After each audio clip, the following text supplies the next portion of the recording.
Hey everyone, I wanted to finally make this video. I've been kind of getting all my ducks in a row before I bring it up, just because I wanted to make sure I had all the information for you before I kind of talked about it. So Grant and I have been working with another rescue that is out in Utah. It's an individual and her family, but we've been working with another rescue, and Lisa, of course, our vet tech friend, to potentially do what is called a rescue to rescue transfer, which is basically where you just transfer one rescue to another rescue and they take on the responsibility of the animals. So Grant and I have decided to let this other rescue take Kyros and Eggnog for a couple of reasons, mainly just because right now our situation for them, it just sucks. You know, it's getting 100 to 110 degrees out here in Victorville, and for the most part Kyros has to stay outside and can rarely come in. Eggnog can't come in at all,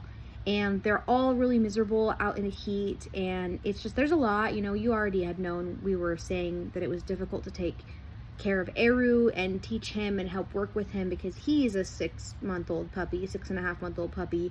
Kyros was born 2 days later, and then Eggnog, of course, has his own behavioral issues. But this woman, I'm not gonna talk about her rescue name just simply because she's going through some legal stuff right now, and I won't really be able to talk about her rescue until that stuff is figured out, just for her safety.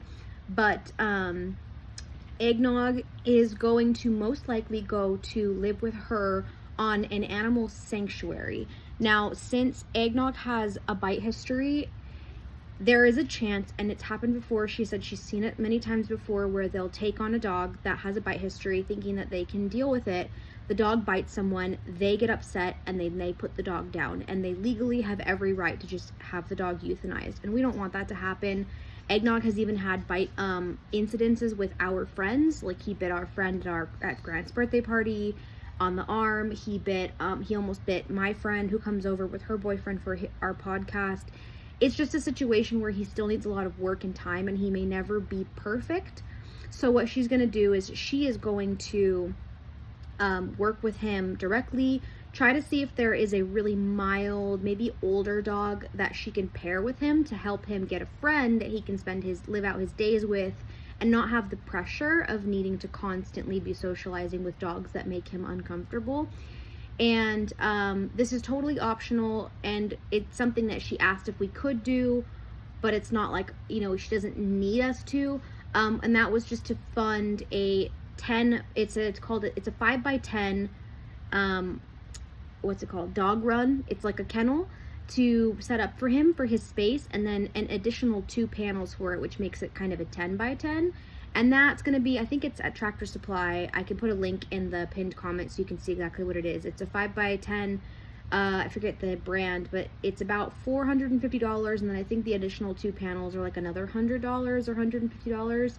I am gonna put up a GoFundMe in case anybody wants to donate to it. Again, we're gonna try to go through our finances and see what we can do in the meantime. And just, I know people are gonna ask if they can donate towards that, so I'm just preemptively gonna throw that up. But again, no pressure.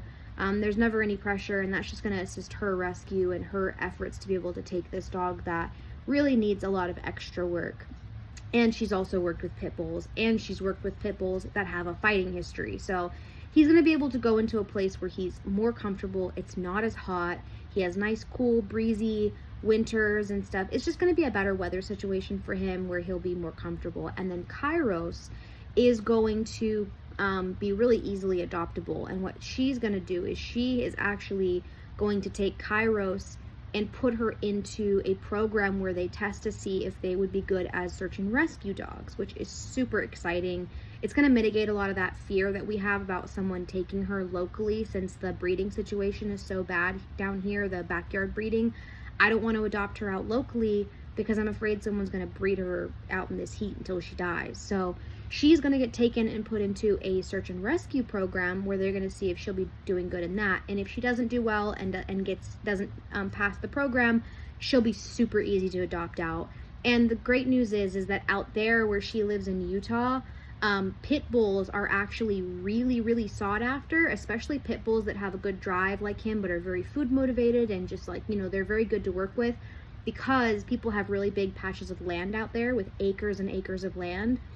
And they like having a dog that will alert to other dogs, people, critters, whatever.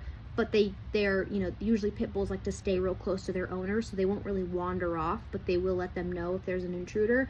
So I think it'd be a really, really good thing for him. There could be a potential, but for the most part, she doesn't know if she'll adopt him out just because of his bite history, and she's perfectly suited to be able to take him and have him live at a sanctuary, which is really amazing, and I'm so glad.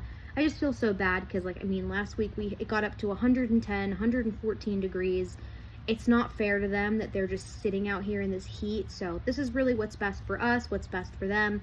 And I'm super excited, and I wanted to thank everybody who has just invested so much love and time into these amazing dogs, because you guys already have seen how far Eggnog has come and how much Kyros has learned, and she's so motivated, and it's really just amazing and exciting to see these guys thrive and then be able to see them go out, and hopefully, we'll be able to get pictures and updates on them as they continue to live out their lives or figure out where they're going. So she's going to be local to this area around July 31st, and then she's going to let me know when she's going to be able to pick them up and then drive back to Utah, where she has her rescue out there, her little dog sanctuary. So that's the update on these two.